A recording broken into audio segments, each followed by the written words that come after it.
जय स्वामीनारायण विद्यार्थी मित्रों, आज આપણે સાતમું ચેપ્ટર જાવાની મૂળભૂત બાબતો જાવા પ્રોગ્રામિંગ ભાષા વિશે આપણે આ ચેપ્ટરમાં શીખવાનું છે। જાવા પ્રોગ્રામિંગ ભાષા જે છે એની શરૂઆત સન માઇક્રો સિસ્ટમે કરેલી અને જાવા પ્રોગ્રામિંગ ભાષા જે છે એ ઓબ્જેક્ટ આધારિત પ્રોગ્રામિંગ ભાષા છે। એટલે આપણે ઓબ્જેક્ટ આધારિત કોન્સેપ્ટ ચેપ્ટર 6માં શીખી ગયા કે ઓબ્જેક્ટ આધારિત એટલે શું। તો એક સરસ મજાની એક પ્રોગ્રામિંગ ભાષા, સરળ પ્રોગ્રામિંગ ભાષા, હળવી પ્રોગ્રામિંગ ભાષા, બધા જ હાર્ડવેર ઉપકરણો પર સરળતાથી પ્રસ્થાપિત કરી શકાય તેવી પ્રોગ્રામિંગ ભાષા, પ્લેટફોર્મથી સ્વતંત્ર પ્રોગ્રામિંગ ભાષા એટલે જાવા પ્રોગ્રામિંગ ભાષા। આજના લેક્ચરમાં આપણે જાવા પ્રોગ્રામિંગ ભાષા વિશે અભ્યાસ કરવાનો છે। જાવા પ્રોગ્રામિંગ ભાષાની શરૂઆત 1991માં સન માઇક્રો સિસ્ટમે કરેલી। જાવા પ્રોગ્રામિંગ ભાષા જે છે તે પ્રોગ્રામિંગ ભાષા C++ પછી ડેવલપ થયેલી પ્રોગ્રામિંગ ભાષા છે। જાવા પ્રોગ્રામિંગ ભાષાની વાક્ય રચના C ભાષાની વાક્ય રચનાઓ જેવી જ છે। એટલે 10મા ધોરણની અંદર તમે C પ્રોગ્રામિંગ ભાષા ખૂબ સારી રીતે સમજી ચૂક્યા છો। તો C ભાષા તમને આવડતી હોય તો જાવા પ્રોગ્રામિંગ ભાષા તમને અઘરી નહીં લાગે અને કોઈ વસ્તુ શીખવા માટે, સમજવા માટે તમે સમજીને વ્યવસ્થિત ધ્યાન આપવાનો પ્રયત્ન કરો એટલે કોઈ વસ્તુ અઘરી નથી। પણ છતાં જો તમે જાવા C લેંગ્વેજ 10મા ધોરણની અંદર શીખીને આવ્યા છો તો એના જેવી જ વાક્ય રચનાઓ જાવાની અંદર છે। ખાલી જાવા પ્રોગ્રામિંગ ભાષા અને C ભાષા કઈ રીતે અલગ પડે છે? તો C ભાષા જે છે એ પ્રક્રિયાગત પ્રોગ્રામિંગ ભાષા છે, જ્યારે જાવા પ્રોગ્રામિંગ ભાષા ઓબ્જેક્ટ આધારિત પ્રોગ્રામિંગ ભાષા છે। તે રીતે જાવા પ્રોગ્રામિંગ ભાષા અને ઓબ્જેક્ટ આધારિત પ્રોગ્રામિંગ ભાષા અલગ પડે છે। આપણે જાવા પ્રોગ્રામિંગ ભાષાની વાત કરીએ તો વર્લ્ડ વાઇડ વેબ, જેને આપણે WWW તરીકે ઓળખીએ છીએ, તો એ વર્લ્ડ વાઇડ વેબ પર સરળતાથી પ્રસ્થાપિત કરી શકાય અને વર્લ્ડ વાઇડ વેબ પર અમલ કરી શકાય એવી તમને કોઈ ભાષા ઉપયોગી થતી હોય, એટલે કે ધારો કે આપણે વેબસાઇટ ડિઝાઇન કરીએ, એની અંદર આપણે પ્રોગ્રામિંગ કરવું છે, એની અંદર એક્ઝિક્યુટેબલ ફાઇલની જરૂર છે, એટલે કે અમલમાં મૂકી શકાય તેવી ફાઇલની જરૂર છે, તો એના માટે બેસ્ટ ઓપ્શન છે તમારી પાસે જાવા પ્રોગ્રામિંગ ભાષા। જાવા પ્રોગ્રામિંગ ભાષાનો ઉપયોગ કરી તમે કોઈ પણ પ્રોગ્રામ સરળતાથી ડિઝાઇન કરી શકો છો, એનું ઇમ્પ્લિમેન્ટેશન કરી શકો છો અને એનું એનાલિસિસ પણ બહુ ઝડપથી થતું હોય। એટલે જાવા પ્રોગ્રામિંગ ભાષાની મેઇન ખાસિયત એ છે કે જાવા પ્રોગ્રામિંગ ભાષા પ્લેટફોર્મ સ્વતંત્ર છે। પ્લેટફોર્મ સ્વતંત્રતાનો અર્થ એવો થાય કે કોઈ પણ હાર્ડવેર ઉપકરણ હોય કે કોઈ પણ ઓપરેટિંગ સિસ્ટમ હોય એની અંદર તમે સરળતાથી આ જાવા પ્રોગ્રામિંગ ભાષાને પ્રસ્થાપિત કરી અને જાવા પ્રોગ્રામિંગ ભાષાના પ્રોગ્રામનો ઉપયોગ કરી શકો। તો જાવા પ્રોગ્રામિંગ ભાષા જે છે એને આપણે GPPL તરીકે પણ ઓળખી શકીએ। GPPLનો અર્થ થાય જનરલ પર્પઝ પ્રોગ્રામિંગ લેંગ્વેજ, એટલે કે સામાન્ય ઉદ્દેશવાળી પ્રોગ્રામિંગ ભાષા। તો જાવા પ્રોગ્રામિંગ ભાષા જે છે એ JDKનો સમૂહ પણ છે। JDKનો અર્થ થાય જાવા ડેવલપમેન્ટ કીટ, એટલે જાવા ડેવલપમેન્ટ કીટ એક એવો ક્લાસનો સમૂહ છે કે જાવા પ્રોગ્રામિંગ ભાષાનો ઉપયોગ કરી તમે ઘણા બધા ક્લાસની જરૂર પણ પડશે। નેટવર્કિંગના ક્લાસ હોય કે ઇન્ટરનેટ પ્રોટોકોલને લગતા ક્લાસ હોય, તો કોઈ પણ પ્રકારનું તમારે ડિઝાઇન તૈયાર કરવી છે તો એના માટે અલગ અલગ ક્લાસની જરૂર પડશે। તો ઘણા બધા ક્લાસ પહેલેથી ઉપલબ્ધ છે, તો એ બધા ક્લાસનો સમૂહ જેને આપણે JDK તરીકે ઓળખીએ છીએ। JDKનું ફૂલ ફોર્મ થાય જાવા ડેવલપમેન્ટ કીટ। તો આ બધું થિયરિકલ કોન્સેપ્ટ એનો આપણે અભ્યાસ કરવાનો છે, પણ એ પહેલાં હું તમને એક સિમ્પલ કોન્સેપ્ટ સમજાવી દઉં કે જાવા પ્રોગ્રામિંગ તમે કઈ રીતના કરી શકશો। તો જાવા પ્રોગ્રામિંગ કરવા માટે તમારી પાસે કોઈ ટેક્સ્ટ એડિટરની જરૂર પડશે। એટલે આપણે ધારો કે એક સિમ્પલ જાવા પ્રોગ્રામિંગ આપણે કરવું છે તો હું એક ટેક્સ્ટ એડિટર તરીકે નોટપેડનો ઉપયોગ કરું। સપોઝ આપણે નોટપેડ ઓપન કરી અને એની અંદર જાવાનો કોડ લખવો છે, તો જાવાના કોડ લખવાની શરૂઆત કરીએ તો સપોઝ આ નોટપેડની સ્ક્રીન છે એવું આપણે કન્સિડર કરી લઈએ। તો આની અંદર હવે આપણે જાવાનો કોડ લખવો છે। તો જાવા પ્રોગ્રામિંગ ભાષાની અંદર તમારે મિનિમમ એક ક્લાસ હોવો જોઈએ। ક્લાસ એટલે શું એ આપણે ચેપ્ટર 6 ની અંદર અભ્યાસ કરી ગયા. હવે ક્લાસનું ઇમ્પ્લિમેન્ટેશન આપણે પ્રેક્ટિકલ કોન્સેપ્ટમાં કરવાનું છે. તો ખરેખર ક્લાસ એટલે શું તે હવે આપણને વધારે સમજ પડશે. પણ હવે એક અગત્યની વસ્તુ તમને કહું કે તમે કોઈ પણ જાવા પ્રોગ્રામની શરૂઆત કરો તો એમાં મિનિમમ એક ક્લાસ હોવો જોઈએ અને એક મેઇન મેથડ હોવી જ જોઈએ. કેમ કે પ્રોગ્રામ એક્ઝિક્યુટ જે છે એ મેઇન મેથડમાંથી થાય. તો ક્લાસ તમે પબ્લિક ડિક્લેર કરી શકો, પ્રાઇવેટ ડિક્લેર કરી શકો, પ્રોટેક્ટેડ પણ ડિક્લેર કરી શકો. પણ આપણે એક કીવર્ડ લખીએ પબ્લિક. પબ્લિક કીવર્ડથી આપણે ક્લાસની શરૂઆત કરીએ. પછી એક કીવર્ડ લખીએ ક્લાસ. એટલે આનો અર્થ એવો થાય કે આપણે જે ક્લાસ બનાવીશું અને ક્લાસનું નામ રાખીએ સબ્જેક્ટ. ક્લાસનું નામ આપણે શું રાખ્યું? સબ્જેક્ટ. અને કોઈ પણ ક્લાસ હોય તો એની ડેફિનેશન આપણે શેમાં આવરીને લખવી પડે? છગડીયા કૌંસમાં, કર્લી બ્રેકેટની અંદર આપણે કોઈ પણ ક્લાસની ડેફિનેશન લખવાની જરૂર પડે. તો અહીંયા આપણે કયો ક્લાસ બનાવ્યો? સબ્જેક્ટ. પણ એક અગત્યની વસ્તુ કે તમે હજુ પણ ઘણા બધા ક્લાસ બનાવી શકો, પણ મિનિમમ એક ક્લાસ તો હોવો જોઈએ અને મેઇન મેથડ હોવી જોઈએ. કેમ કે પ્રોગ્રામ એક્ઝિક્યુટ ક્યાંથી થશે? મેઇન મેથડમાંથી. તો હવે મેઇન મેથડ જે છે એ પણ આપણે મેથડ પણ પબ્લિક ટાઈપની મેથડ હોય તો એના માટે આપણે કીવર્ડ લખીએ પબ્લિક. પછી કીવર્ડ લખીએ સ્ટેટિક. આ સ્ટેટિક કીવર્ડ જે છે એ તમને ચેપ્ટર 8ની અંદર વધારે ક્લિયર થશે કે ખરેખર સ્ટેટિક કીવર્ડ શું છે તે. અને પછી આપણે એક શબ્દ લખીએ વોઇડ અને પછી મેથડનું નામ લખીએ મેઇન. અત્યારે તો તમારે આ વાક્ય રચનાનો એક ભાગ છે એવું સમજી અને આટલું લખી દેવાનું. કેમ કે જેમ જેમ તમે આગળ ચેપ્ટર શીખતા જશો એમ તમને પબ્લિક શું, સ્ટેટિક શું, વોઇડ શું, મેઇન શું, આ બધાની તમને સમજ પડતી જશે. હવે આપણે આની અંદર એક કીવર્ડ આવશે સ્ટ્રિંગ અને પછી સ્ક્વેર બ્રેકેટ, પછી args એટલે કોઈ પણ આર્ગ્યુમેન્ટ અહીં આવશે. એટલે આ મેઇન મેથડની ડેફિનેશન અહીંયા શરૂ થાય અને મેઇન મેથડની ડેફિનેશન અહીંયા પૂરી થાય. કોઈ પણ જાવા પ્રોગ્રામ લખો તમે તો આટલું એનું સ્ટ્રક્ચર જે છે, આટલું એનું જે માળખું છે, આ માળખા પ્રમાણે તમારે જાવા પ્રોગ્રામની ડિઝાઇન કરવાની રહેશે. હવે આપણે કોઈ પણ શબ્દ કે વાક્ય કે આપણે સ્ક્રીન ઉપર છાપવું છે તો જાવા પ્રોગ્રામિંગ ભાષાની અંદર એક સ્ટેટમેન્ટ આવશે system dot out dot print.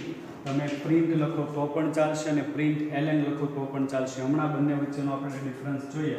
અત્યારે આપણે પ્રિન્ટ એલએન લખીએ અને પહેલો સબ્જેક્ટ આપણે લખીએ ફિઝિક્સ. અને કોઈ પણ મેસેજ, કોઈ પણ સંદેશો તમારે શેમાં આવરીને લખવો પડે? અવતરણ ચિહ્નની અંદર. અને સંદેશો પૂરો થાય એટલે કે જાવાનું વિધાન પૂરું થાય એટલે જાવાનું દરેક વિધાન કયા ચિહ્નથી પૂરું થશે? સેમિકોલનથી. અને એક સૌથી અગત્યની વસ્તુ કે જાવાનું કયું વિધાન સ્ક્રીન ઉપર સંદેશો છાપવા માટે કે વેરિયેબલની કિંમત છાપવા માટે વપરાય? તો system dot out dot print LN. એમાં સિસ્ટમનો એસ કેવો રહેશે? કેપિટલ. અને બીજી એક અગત્યની વસ્તુ કે જાવા પ્રોગ્રામિંગ ભાષા જે છે એ કેસ સેન્સિટિવ છે. કેસ સેન્સિટિવનો અર્થ થાય વિદ્યાર્થી મિત્રો કે તમારે જે કેપિટલ અને સ્મોલ બંનેના અર્થ જુદા જુદા રહે. એટલે જ્યાં કેપિટલ આવતું હોય ત્યાં જ કેપિટલ કરવાનું, બાકી બધું સ્મોલ લેટરમાં આપણે રાખીશું. હજુ આપણે એક બીજું સ્ક્રીન ઉપર સબ્જેક્ટનું નામ છાપવું છે કેમેસ્ટ્રી. તો પાછું એક સ્ટેટમેન્ટ લખીએ system dot out dot print LN. પછી તમારે સ્ક્રીન ઉપર મેસેજ પ્રિન્ટ કરાવવો છે કેમેસ્ટ્રી તો કેમેસ્ટ્રી લખો. પછી તમારું અવતરણ ચિહ્ન પૂરું, બ્રેકેટ પૂરો અને લાસ્ટમાં સેમિકોલન. હજી તમારે એક સબ્જેક્ટનું નામ સ્ક્રીન ઉપર પ્રિન્ટ કરવું છે તો ફરીથી એક સ્ટેટમેન્ટ લખો system dot out dot print L N. બ્રેકેટમાં મેસેજમાં લખો મેથ્સ. અહીંયા આપણે એક સિમ્પલ પ્રોગ્રામ હું તમને સમજાવવાની કોશિશ કરું કે જાવા પ્રોગ્રામિંગ ભાષા જે છે એનો સિમ્પલ પ્રોગ્રામ કઈ રીતના લખાય. તો આપણે આ પ્રોગ્રામ ક્યાં લખ્યો? સિમ્પલ કોઈ પણ ટેક્સ્ટ એડિટરનો ઉપયોગ કરી તમે આ પ્રોગ્રામ લખી શકો. તો આ આપણે નોટપેડ જેવા ટેક્સ્ટ એડિટરનો ઉપયોગ કરી અને આ પ્રોગ્રામ લખ્યો છે. હવે એની વસ્તુ જે અગત્યની છે તે કે આ પ્રોગ્રામ તો લખાઈ ગયો પણ આપણે આનું કમ્પાઇલેશન કરવું પડે. કેમ કે આ તો જાવા લેંગ્વેજનો કોડ છે. આનું આપણે મશીન લેંગ્વેજમાં ટ્રાન્સલેટ કરવું પડે. કેમ કે કમ્પ્યુટર છે એ મશીન લેંગ્વેજ સમજે છે, એની ઉપર પ્રોસેસ કરે છે. તો આપણે આ જે જાવા લેંગ્વેજનો કોડ છે આને આપણે મશીન લેંગ્વેજમાં ટ્રાન્સલેટ કરી અને એનું આપણે પરિણામ મેળવવું છે. તો સૌપ્રથમ આને કમ્પાઇલ કરવો પડે. પણ કમ્પાઇલ કરવા માટે આપણી પાસે કમ્પાઇલર હોવું જોઈએ. તો જાવા પ્રોગ્રામિંગ ભાષાની અંદર જેડીકે તમે ઓલરેડી ઇન્સ્ટોલ કરેલું હોય તો તમારે સૌપ્રથમ આ ફાઇલને સેવ કરવાની રહેશે. પણ જ્યારે તમે આ ફાઇલને સેવ કરો ત્યારે ફાઇલનું નામ ગમે તે આપવાની જરૂર નથી. જ્યારે તમે ફાઇલને સેવ કરો ત્યારે તમારે જોવાનું કે ક્લાસનું નામ શું છે, સબ્જેક્ટ. તો ફાઇલનું નામ પણ શું રાખવાનું, સબ્જેક્ટ ડોટ જાવા. એટલે જ્યારે તમે આ ફાઇલને સેવ કરશો ત્યારે ફાઇલનું નામ રાખશો સબ્જેક્ટ ડોટ જાવા. અને બીજી એક ખાસ અગત્યની વસ્તુ કે અહીંયા ફાઇલનું નામ પણ કેસ સેન્સિટિવ છે. ફાઇલનું નામ પણ કેસ સેન્સિટિવ એટલે કે અહીંયા ક્લાસનું નામ સબ્જેક્ટમાં એસ કેવો લખ્યો આપણે, કેપિટલ. પરંપરાગત રીતે એવા નિયમો ચાલતા એવા છે કે ક્લાસના નામનો પહેલો અક્ષર કેવો રાખવાનો, કેપિટલ. એટલે અહીંયા જો ક્લાસના નામનો પહેલો અક્ષર કેપિટલ એસ છે તો જ્યારે પણ તમે આ ફાઇલને સેવ કરો ત્યારે ફાઇલનો નામનો પહેલો અક્ષર પણ કેવો રાખવાનો, કેપિટલ. એટલે ફાઇલને કયા નામથી સેવ કરશો, જે રીતે ક્લાસનું નામ હોય એ રીતે જ ફાઇલનું નામ આપશો અને પછી ડોટ કરીને એનું એક્સટેન્શન એટલે કે એનું અનુલંબન કયું આપશો, ડોટ જાવા. તો આ તમારો નોટપેડની અંદર તમે કોડ ટાઈપ કરેલો છે એને આપણે ફાઇલમાં સેવ કર્યો, સબ્જેક્ટ ડોટ જાવા. હવે સૌથી અગત્યની વસ્તુ એ આવે છે કે સપોઝ તમે આ સબ્જેક્ટ ડોટ જાવા નામની જે ફાઇલ સેવ કરી એ તમે તમારા કોમ્પ્યુટરમાં ડી ડ્રાઈવમાં સેવ કરેલી છે. ક્યાં સેવ કરેલી છે, ડી ડ્રાઈવમાં. હવે આપણે એક કામ કરવું છે કે આ ફાઇલને આપણે કમ્પાઇલ કરવી છે. તો કમ્પાઇલ કરવા માટે તમારી પાસે એક પ્રોગ્રામની જરૂર પડશે જે ઓલરેડી બધા જ કમ્પ્યુટરમાં હોય જ, જેનું નામ છે કમાન્ડ પ્રોમ્પ્ટ, જેને આપણે CMD તરીકે ઓળખીએ છીએ. તો સ્ટાર્ટ બટનમાં જઈ, રનમાં જઈ અને CMD તમે ટાઈપ કરી અને એન્ટર આપશો એટલે કમાન્ડ પ્રોમ્પ્ટ ઓપન થશે અને કમાન્ડ પ્રોમ્પ્ટની સ્ક્રીન આવી તમને જોવા મળશે જે એકદમ બ્લેન્ક હશે અને બ્લેક કલરની હશે. તો એની અંદર તમને કમાન્ડ પ્રોમ્પ્ટ તરીકે C:/ આવું જોવા મળશે. એટલે કે તમે અત્યારે C ડ્રાઈવની અંદર હશો, એમાં પાછા ડેસ્કટોપમાં ગમે ત્યાં હોઈ શકો, માય ડોક્યુમેન્ટ્સમાં પણ હોઈ શકો. પણ આપણે આ ફાઇલને ક્યાં સેવ કરી છે, તમે હમણાં જે ફાઇલ સેવ કરી સબ્જેક્ટ ડોટ જાવા એ તમે ડી ડ્રાઈવમાં સેવ કરી છે. તો આપણે સૌપ્રથમ ડી ડ્રાઈવમાં જવું પડશે. તો ડી ડ્રાઈવમાં જવા માટે ડી કોલન કરીને એન્ટર આપશો એટલે તમે કઈ ડ્રાઈવમાં આવી જશો, ડી ડ્રાઈવમાં. અત્યારે તમે ડી ડ્રાઈવમાં છો અને હમણાં તમે જે ફાઇલને સેવ કરી છે સબ્જેક્ટ ડોટ જાવા એને તમારે કમ્પાઇલ કરવાની છે. તો કમ્પાઇલ કરવા માટેનો એક કમાન્ડ આવશે સ્મોલ લેટરમાં જાવાસી. કયો કમાન્ડ આવશે, જાવાસી. જાવાસી ઇઝ કમ્પાઇલર. જાવાસી છે કમ્પાઇલર છે જે તમારા સોર્સ કોડનું બાઇટ કોડ એટલે કે બાઇનરી કોડમાં રૂપાંતર કરશે. એટલે તમારે જાવાસી લખ્યા પછી ફાઇલનું નામ લખવાનું. ફાઇલનું નામ શું લખશો આપણે, સબ્જેક્ટ ડોટ જાવા. આવું લખીને તમે એન્ટર આપશો એટલે જો તમારા પ્રોગ્રામમાં વાક્ય રચના પ્રમાણે કાંઈ પણ ભૂલ હશે, વાક્ય રચના પ્રમાણે એટલે કે જાવા કેસ સેન્સિટિવ છે એટલે આ બધા લેટર સ્મોલ લખવાના હોય, પણ જો આમાંથી પબ્લિકનો P કેપિટલ કરી દીધો તો એ વાક્ય રચના પ્રમાણે ખોટું છે. અહીંયા પબ્લિકનો P કેપિટલ કર્યો તો એ વાક્ય રચના પ્રમાણે ખોટું છે. અહીંયા સ્ટેટિકનો S કેપિટલ કર્યો તો વાક્ય રચના પ્રમાણે ખોટું છે, કેમ કે અહીંયા બધા લેટર સ્મોલ લેટરમાં આવશે. પણ અહીંયા જે સ્ટ્રિંગ લખ્યું આ સ્ટ્રિંગનો S આવે એ કેપિટલ આવે, પણ ત્યાં તમે સ્મોલ કરી દીધું તો વાક્ય રચના પ્રમાણે ભૂલ છે. અહીંયા સિસ્ટમનો S સ્મોલ કરી દીધો તો એ વાક્ય રચના પ્રમાણે ભૂલ છે. જાવાનું દરેક વિધાન સેમિકોલનથી પૂરું થાય, તમે સેમિકોલન ન કર્યું તો એ વાક્ય રચના પ્રમાણે ભૂલ છે. તો વાક્ય રચના પ્રમાણે કાંઈ ભૂલ હોય તો એ કમ્પાઇલ સક્સેસફુલ નહીં થાય. અને જો કમ્પાઇલ સક્સેસફુલ નહીં થાય તો તમને અહીંયા નંબર્સ ઓફ એરર ડિસ્પ્લે કરશે. એટલે સપોઝ ધારો કે આપણે કોઈ એરર નથી આવે અને ડાયરેક્ટ ડી ડ્રાઈવ આવી ગઈ, આ ડી ડ્રાઈવ એમનામ આવી જાય એનો અર્થ એવો થાય કે તમારી ફાઇલ સક્સેસફુલ કમ્પાઇલ થઈ ગઈ. અને જો ફાઇલ સક્સેસફુલ કમ્પાઇલ થઈ જાય એનો અર્થ એવો થયો કે તમારી એક નવી ફાઇલ બનશે અને ફાઇલનું નામ રહેશે સબ્જેક્ટ ડોટ ક્લાસ. એક નવી ફાઇલ બનશે. કયા નામની ફાઇલ બનશે, સબ્જેક્ટ ડોટ ક્લાસ. ક્યારે આ ડોટ ક્લાસ એક્સટેન્શનવાળી નવી ફાઇલ બને તો કે જ્યારે પ્રોગ્રામ સક્સેસફુલ કમ્પાઇલ થઈ જાય ત્યારે. અને સક્સેસફુલ કમ્પાઇલ થઈ જાય એટલે જે નામની તમારે સોર્સ કોડવાળી ફાઇલ હોય, એટલે હું તમને અહીંયા એમ કહું કે આ સબ્જેક્ટ ડોટ જાવા આ ફાઇલ તો ઓલરેડી આપણી પાસે છે જ. તો આ ફાઇલ કેવી ફાઇલ કહેવાય, સોર્સ ફાઇલ કહેવાય.